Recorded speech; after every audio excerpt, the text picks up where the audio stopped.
Hey everybody, we are in Sisterhood. And welcome to our channel. Great. Today we are going to discuss about our newbie experience, and for those of you who do not understand some of these terminologies, newbie is what we refer to as your early experiences from when you started riding.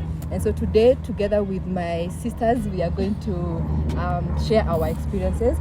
My name is Monica. I'm a member of ISH Sisterhood, and I've been riding for now 2 years. And I'd like to welcome my sisters to introduce themselves. Shinga, ISH Sisterhood, 2018, 2018, 2019, 20, 4 years. Wow. ISH Sisterhood. Pili Ndogo, but the government calls me Bev. ISH Sisterhood, 2 years. I've been riding for 2 years. Great. Yeah, so today we're going to start with why we got into biking. And maybe we can start with Bev and then we go to the rest. Why did you get into biking? What was your motivation? The politically correct answer is... I just wanted to reduce the amount of time I wasted sitting in traffic.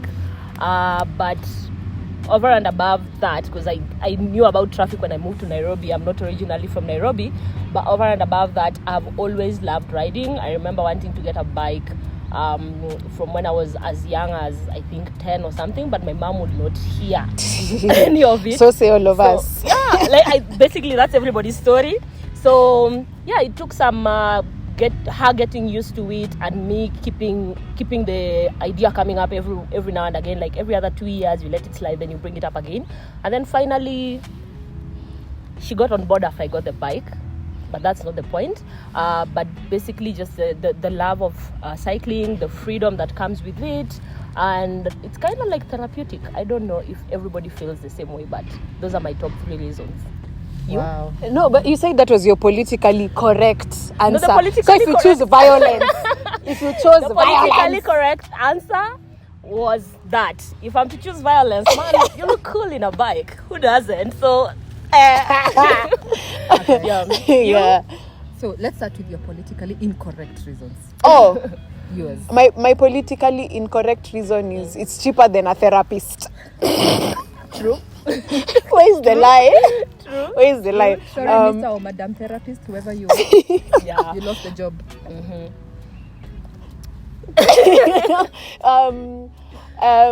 But because I was bored. That's the real reason I said right. Life crisis. I'm too young. But yeah. There's a truth there. But midlife, quarter life crisis. Yeah, please also be politically correct. Quarter life. Sorry. Yeah, apology accepted. Monica? Great, yeah. I think for me, I had always wanted to ride, and for a good number of years I had been trying to socialize my family to me getting into riding, and I then realized they will never accept it, or rather nobody was getting onto my side on accepting me to ride. So what I told them is one day, one time, you will all see me with a bike. And so the day I decided to do it, I decided to do it, and the reason why I decided to do it was purely for self-actualization. Quarter life crisis. Self-actualization. Whatever you call it, yes, quarter life crisis. Yes, and it was to validate myself and to make me feel good and to enjoy. Nice. So I will not say I got into it for commute. I do use for commute, Yeah. but it was purely for leisure and self-actualization. Wow. And it makes me feel good. I love riding. It makes me feel good. Yay. So how did you get into it? So you've decided, you fought with your family. So how did you get into it? I think just one random bored October afternoon. There's a friend of mine called Nganga who had always told me about the school that I trained with, and I wanted to do it with a qualified instructor, so I just called him. I'd had his number for ages, like almost a year or more. So I called the instructor and he said, yeah, we can start classes when you're comfortable, but then the only thing is I could only do it once every week, so that was only Saturdays. So we set up a schedule. I did first the MSF online class, and then I started my classes. And then all the while I'm doing the classes, nobody in my family knew. I think my sister actually thought I was doing my master's, because every Saturday I used to wake up and I'm like, I'm going for class. Riare. Yeah. I went for my NTSA exam, and the next thing I just sent them a picture of a bike and me on it. That was it. Nice. So nice. when I decided, I actually did it all through. Nice. Serikali ya kusema na kutenda. That's Allah. French for you say and do. The French. That's French, yeah. You? I started riding because I thought I'd look cool. And then I realized you I don't. Cool though. I'll take that. So I started riding and I started learning how to ride in 2018. 2017. Yes. It's when I went to an instructor.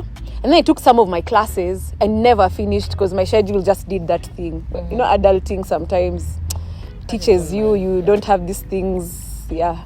So then I had to take a break. In fact, I remember that class. Nilikuwa naitwa Shosho. Actually nita Shosho. 2 years. Unajua yule mwenye graduate uko tu. Keep deferring. Yeah. So but I'm happy the person my instructor was very chill. Patient. Like he was like, I understand life gets busy and it's okay, you will just pick it up from where we left off. And finally I got to finish. Thank you for being patient. Though I did enough leg days, you know yourself. Then I got to then get my license, and the journey began.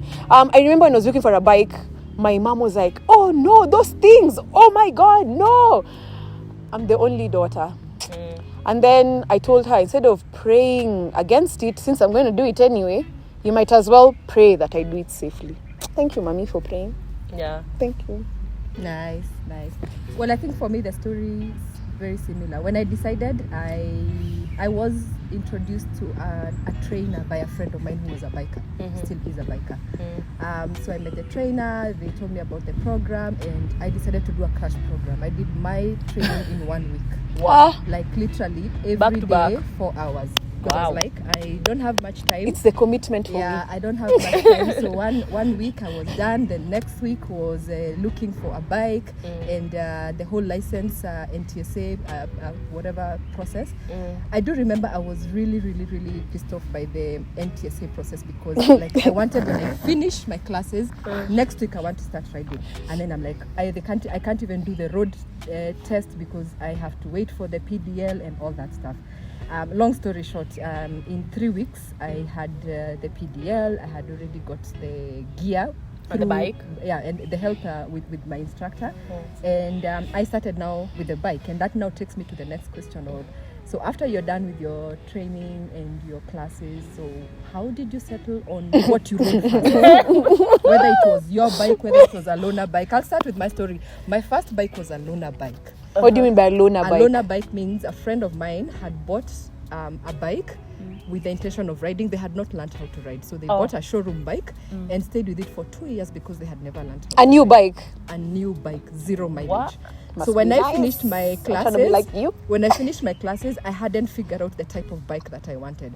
So he was like, you know what, you can take my bike and you can use it to get your confidence and also figure out whether that's the type of bike you want. And so that was my first bike. And so I used it for a couple of months and it helped me figure out now the type of bike that I wanted. By the time I was getting to a point of returning it, I already knew the type of bike that I wanted. And then that now took me to my first bike. And so one of the things that I really considered, and I still consider even now when I'm getting a bike, is things to do with weight. So say all of us.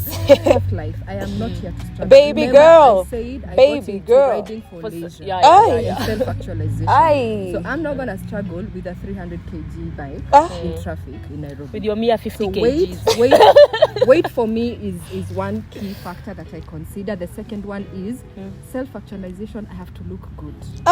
Girl. Girl. The choice of the bike that I landed on, I had to make sure I had this dream image I've always had of myself there. And I literally remember when I went to get my first bike. I mean, the many places I was going to check the bikes, I always used to ask them, do you guys have a mirror? If you don't, can you take me a photo? I want to see how I look in it. As inside the if it's not giving me the image that I wanted, even if it's a Sorry, nice bike sir. with all the specs, Vibes. no. Yeah. So the look for me was a second determining factor, and then the third one was after sale support. I wanted to make sure that I get a bike that I will not struggle when it comes to service, spare parts, and all that. And so that's why I was very keen when I was going to the very different the different dealers in terms of service. Where do you get your parts? Those are the things I was asking, and that's how I settled on what I settled on eventually. Yeah, and that's been my experience, and those are still the same things that I would consider if I am changing my bike and the next time I'm upgrading. Yeah, so how did you guys settle on where you are now? Oh, me? Mi yangu ilikuwa peer pressure. I'm telling you, let's just be honest, mine was solely peer pressure. So the people I used to hang out with at the time, and the people I wanted to ride with, all rode super bikes. And that's how I found myself with the bike I bought. Like, I bought a bike I could not ride. I just used to look at it and then wash it and then put it back. Then wash it and then put it back. Take pictures on it. For how long did that go though?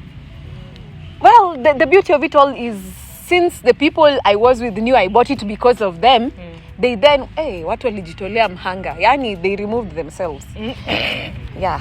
And then pia mini, so they used to take me on confidence rides a lot. They used to pillion me to the ride site, then give me my bike. Pillioning is when you carry someone on your bike. Abiria. Passenger. Ni Kiswahili. It's French. Yeah. So they'd pillion me to there and then I'd ride. That's how I started riding that bike. So this is my first bike. Would I recommend that to someone else? Tricky, but that's how I chose what to ride. Yeah. Pia mimi ni balozi wa maisha nyororo. I had to look good on that bike. Yes. Yeah. And that's another reason why, because they look so cool. And you see how someone just I wanted to be that person. That's one. Yeah. And do you think you are? Do I gotta tell you? Just you with stand here and then I'll pass. Enough said. No, I'll pass you. Enough said. Okay. Babe. So for me, normally, like, when you start riding, everybody assumes you know what you want. Or I remember, like, when I was talking around and people would ask me, what are you getting it for? That's why my politically correct answer is commute. Because they tell you, like, the purpose you're getting the bike for determines what you end up getting. If you're looking to travel, then maybe an adventure bike. If it's just for short commute, then you don't need something powerful. If for you it's the need for speed and quarter life crisis, then you get a speed bike. So by the time I finished, people, did you hear her? By the time I finished, I hadn't really decided on what I was going to. Like, I knew I wanted to use it for commute most of the time, like 5 days a week. But I also know myself. Mimi nikiguna njia, like situli free range activity. We know. So at some point I will need to go places, and we know the road network. Thank you, Kenha. You're doing a good job nowadays. But I wanted something that I can be comfortable going off-road with it. So that's how I settled on my first bike. It's a dual sport. I still have it to date. It's a dual sport, which means I'm comfortable on and off tarmac. It also is something that I'm using to now, do some off-road training, because I'm looking to move to adventure completely at some point. Another thing that I considered was weight, because what you guys said, I do want to suffer with a bike, because at some point I'll drop it, at some point I'll have to maybe reverse out of a situation or something of that sort. So leg day. It's not heavy, it's also not very, very light. so the weight is also like it works pretty fine for me. And then the price point also wasn't like a pinch in my pocket, because I didn't want to be stuck with something that's very pricey. If I end up like with it for 6 months and I realize I don't want this, I wanted something that I can say, well, that was money well spent, or that's money, well down the drain. But funnily, I still have it to date. So those are my top 3. All other factors is, I look good in it, especially because I love riding standing. Hey, Yani. I've never gone for a ride with you. Queen of standing. Standings.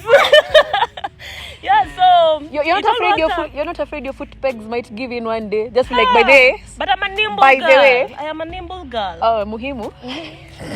So And she it has can withstand my weight. She's learned how to balance. Plus the pia weight najua of the kuruka bike. story. So if the foot pegs cave, Ninja. I don't know. I pray that day Abandon doesn't ship. come. Hey, abort mission. No, I think they're made for even They're heavier made for weights, those. so They're made for heavier people. Yeah. So Cool. So maybe as we wrap up, that one person who's thinking about shouldn't I, struggles and all that, what would you tell them in short, in terms of that person who's contemplating, but they're getting a lot of different feedback from maybe family members, or they're wondering, will I make it? Will it be the right decision? What would you tell them? do it. If it's female, we got you. We got you. Yeah. And there's no better time than now. Yeah. Exactly.